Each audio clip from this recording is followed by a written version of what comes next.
তার গলায় জুতার মালা পরিয়ে দেওয়া হয়েছে। আমাদের প্রশাসন দেখে না, তাকে হত্যা করা হয়েছে। প্রশাসন শুনে না, তাকে প্রহার করা হয়েছে।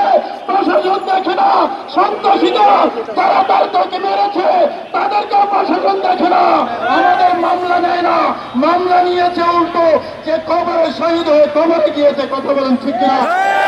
আমরা সে সকল প্রশাসনের যারা আছেন সতর্ক করে দিতে চাই, শহীদ রইসউদ্দিন বিচ্ছিন্ন কোন ব্যক্তির নাম নয়। শহীদ রইসউদ্দিন ওই 5ই আগস্টের আগে রংপুরের আবু সাইদ যেমন বর্তমানে সুন্নি জনতার রইসউদ্দিন একটা আবু সাইদ। আমরা এই সকল উচ্চারণ করতে চাই, আমার ভাইরা, ওই আবু সাইদ শহীদ হওয়ার পরে পরিণতি যা হয়েছে আমরা কিন্তু ভুলে যাই নাই। প্রশাসন যদি কানে না যায়, টেকনাফ থেকে তেঁতুলিয়া পর্যন্ত যে আন্দোলন শুরু হয়েছে এই আন্দোলন বন্ধ হবে না। প্রতিটা থানায়, প্রতি উপজেলায়, প্রতি ইউনিয়নে, প্রতি ঘর, আপনার প্রতি গ্রামে, সংসদ থেকে রানবাজার পর্যন্ত আমরা এই আন্দোলন পৌঁছলাম ইনশাআল্লাহ। সুতরাং মামলা না নিয়ে সুন্নি জনতার সাথে প্রহসন করছেন, এই প্রহসনের পরিণতি ভালো হবে না।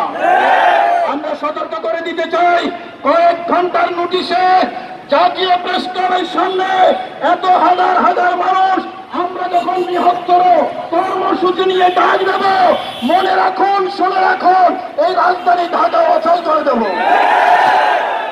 আহলে সুন্নাত ওয়াল জামাত এটা কোনো আজকের নতুন কিছু নয়। 1400 বছর ধরে আহলে সুন্নাত ওয়াল জামাতের আদর্শ ছিল, আছে। বাংলাদেশে হাজার হাজার পীর মাসে একটা দরবারের মানুষ যদি ঢাকা শহরে আসে, ঢাকা শহরে গাড়ি চলাচল করার কোন রাস্তা থাকে না। সুতরাং সাপের লেগে পা দিয়েছেন, কিন্তু অতি তাড়াতাড়ি, অতি সত্তর রইসউদ্দিন হত্যার সুবিচার নিশ্চিত করুন। যদি সুবিচার নিশ্চিত না হয়, তার পরিণতিতে বাংলাদেশে যদি কোন বিশেষ পরিস্থিতি তৈরি হয়, এটার জন্য আমরা দায় নেব না। আমার ভাইয়া, সুতরাং প্রশাসনের প্রতি আহ্বান জানাচ্ছি, আমার মিডিয়া কর্মী যারা, আপনারা দেখুন, সেই পুলিশ, দালাল পুলিশ, উপপরিচালক সে মিথ্যাচার করেছে।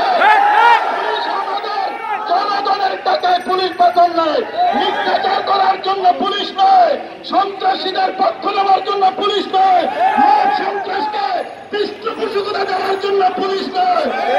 পুলিশ বাহিনীর প্রতি আহ্বান জানাচ্ছি, আপনারা সত্যের পক্ষে আসুন, ন্যায়ের পক্ষে আসুন, মুসলিমের পক্ষে আসুন, তালেবের পক্ষ নেবেন না। ওই পুবাই থানাকে নাম হলো পুবাই থানা, কিন্তু কাজে দেখা যাচ্ছে 5ই আগস্টের যাত্রাবাড়ি থানার মতো। যাত্রাবাড়ি থানা হয়ে উঠছে, আর কোন থানাকে দেওয়া হবে না।